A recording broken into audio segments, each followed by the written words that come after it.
Llegamos ahora al último capítulo de este libro de Josué, el capítulo 24.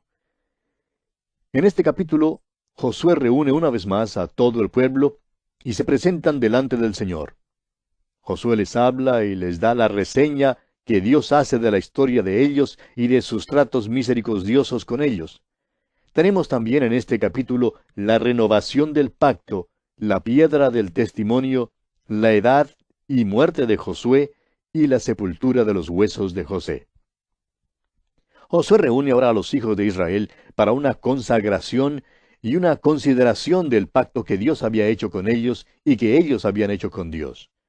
Los primeros dos versículos de este capítulo 24 de Josué nos dicen: Reunió Josué a todas las tribus de Israel en Siquem, y llamó a los ancianos de Israel, sus príncipes, sus jueces y sus oficiales, y se presentaron delante de Dios.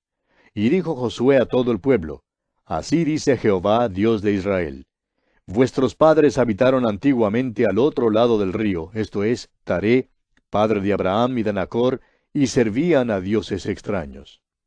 En realidad no es Josué sino Jehová quien habla en esta porción de la Escritura, dando una mirada retrospectiva, o sea, una mirada hacia atrás, a sus tratos misericordiosos con los hijos de Israel desde el llamamiento de Abraham hasta la conquista de la tierra de Canaán. Ahora el versículo 2 revela algo que no sabíamos antes, aunque sí lo sospechábamos. Cuando Dios llamó a Abraham de Ur de los Caldeos, le sacó de un hogar de idolatría. Taré, su padre, se nos dice aquí, servía a otros dioses. Ahora aquí surge la pregunta: ¿por qué escogió Dios a Abraham e hizo de él una nación? Bien, consideremos los antecedentes. Después de la Torre de Babel, el hombre se alejó completamente del Señor. No fueron solamente unas pocas personas que volvieron las espaldas a Dios. Hubo una apostasía total. Ninguno servía a Dios, ni aun Taré, el padre de Abraham. Cuando Dios confundió el idioma, la gente se dispersó por todas partes y llevaron consigo un conocimiento del Dios vivo y verdadero, que es la razón por la cual aún las tribus paganas hoy tienen un conocimiento del verdadero Dios, aunque no le adoran. Hubo una apostasía total después de la Torre de Babel. Ahora, ¿qué puede hacer Dios que sea consistente con su persona, sus atributos y su carácter? Dios podía juzgar a la familia humana y quitarla de la tierra.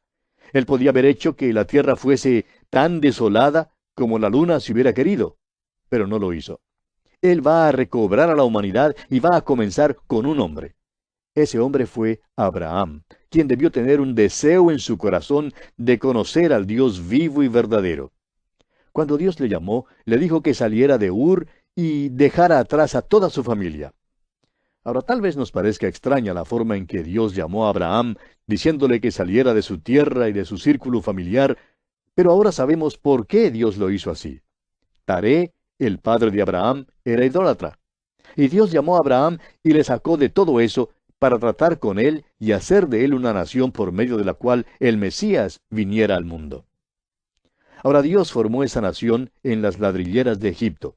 Y amigo oyente, si Dios va a hacer algo de usted y de mí, Él nos llevará a través del fuego para lograrlo.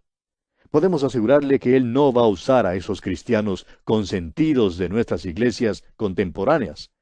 Hay tantos creyentes en la iglesia común y corriente hoy en día que ni siquiera saben lo que es ser fiel a Dios. No saben lo que es declararse a favor de Dios. Se apartan de una iglesia que enseña la Biblia y dentro de unos pocos meses se alejan de todo lo que han aprendido. ¿Por qué? Porque así es el corazón humano. Y Dios no va a usar a un cristiano mimado, consentido, que no tiene ese vivo interés de conocer y obedecer a Dios como lo hizo Abraham. Ahora Dios continúa hablando y dice en los versículos 5 al 7 de este capítulo 24 de Josué: Y yo envié a Moisés y a Aarón, y herí a Egipto, conforme a lo que hice en medio de él, y después os saqué. Saqué a vuestros padres de Egipto, y cuando llegaron al mar, los egipcios siguieron a vuestros padres hasta el mar Rojo, con carros y caballería. Y cuando ellos clamaron a Jehová, él puso oscuridad entre vosotros y los egipcios, e hizo venir sobre ellos el mar, el cual los cubrió, y vuestros ojos vieron lo que hice en Egipto.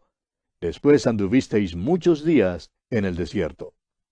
Dios continúa recordándoles el cuidado que él tuvo de ellos, librándoles de los amorreos que pelearon contra ellos, y de Balaam, quien trató de maldecirlos, trayéndolos a través del Jordán y librándolos de los habitantes de esa tierra que pelearon contra ellos. Y dice luego en el versículo 13, y os di la tierra por la cual nada trabajasteis, y las ciudades que no edificasteis, en las cuales moráis, y de las viñas y olivares que no plantasteis, coméis. El pueblo de Israel está ahora establecido en esa tierra. Pero debido a que no destruyeron la civilización que había allí, están rodeados de idolatría. Están en un verdadero peligro. Josué se da cuenta de esto y les amonesta a que hagan una verdadera dedicación a Dios, a que le entreguen sus vidas completamente.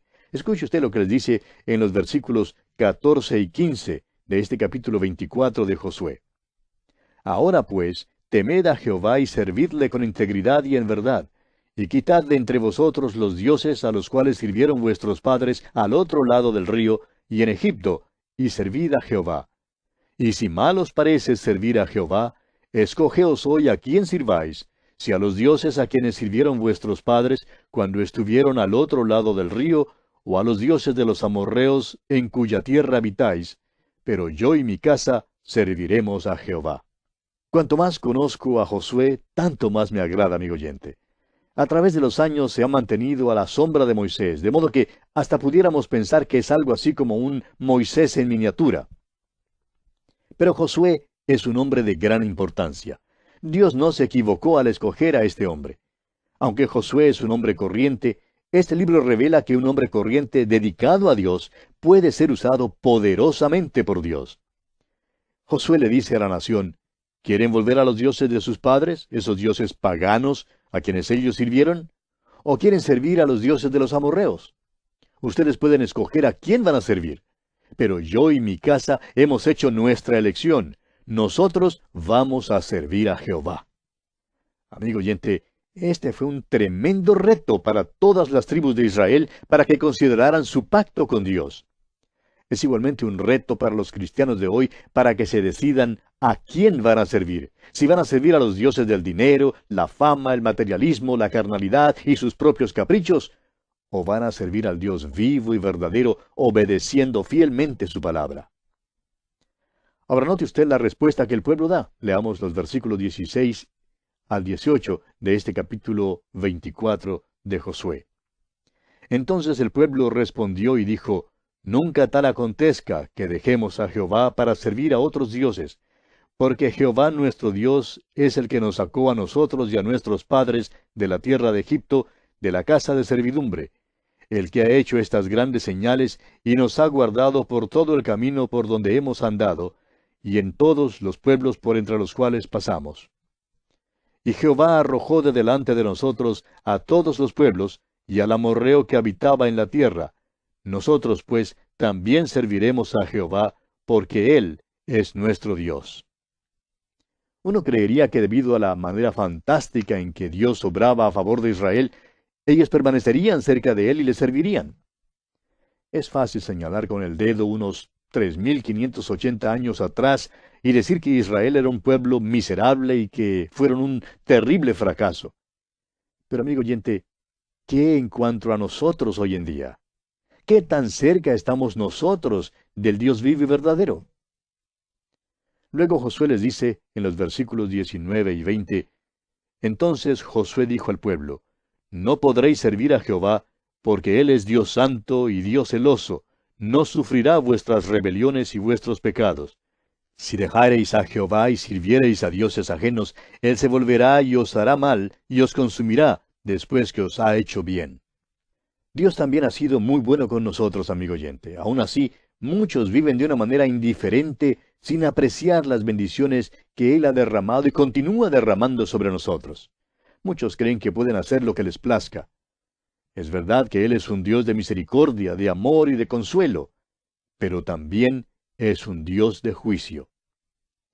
En los versículos 21 al 23 de este capítulo 24 de Josué, tenemos otra vez la respuesta del pueblo. Leamos. El pueblo entonces dijo a Josué, no, sino que a Jehová serviremos. Y Josué respondió al pueblo, vosotros sois testigos contra vosotros mismos de que habéis elegido a Jehová para servirle, Y ellos respondieron, testigos somos. Quitad pues ahora los dioses ajenos que están entre vosotros, e inclinad vuestro corazón a Jehová, Dios de Israel. Parece que los israelitas tenían buenas intenciones, pero las buenas intenciones solas no bastan, amigo oyente. Alguien ha dicho que el infierno está lleno de gente con buenas intenciones. Los israelitas necesitaban tomar acción. Debían quitar todos esos dioses ajenos que había entre ellos y demostrar así que sí estaban dispuestos a servir al Dios vivo y verdadero, inclinando su corazón a Él. Y continuamos leyendo en los versículos 25 y 26 de este capítulo 24 de Josué. Entonces Josué hizo pacto con el pueblo el mismo día y les dio estatutos y leyes en Siquem. Y escribió Josué estas palabras en el libro de la ley de Dios, y tomando una gran piedra, la levantó allí debajo de la encina que estaba junto al santuario de Jehová. En otras palabras, lo que Josué escribió fue puesto en el mismo rollo que contenía los 5 libros de Moisés. La gran piedra que Josué levantó allí fue para que sirviera como testigo silencioso del pacto que habían hecho ese día. Ahora el versículo 27 dice, y dijo Josué a todo el pueblo, he aquí esta piedra nos servirá de testigo, porque ella ha oído todas las palabras que Jehová nos ha hablado. Será pues testigo contra vosotros, para que no mintáis contra vuestro Dios.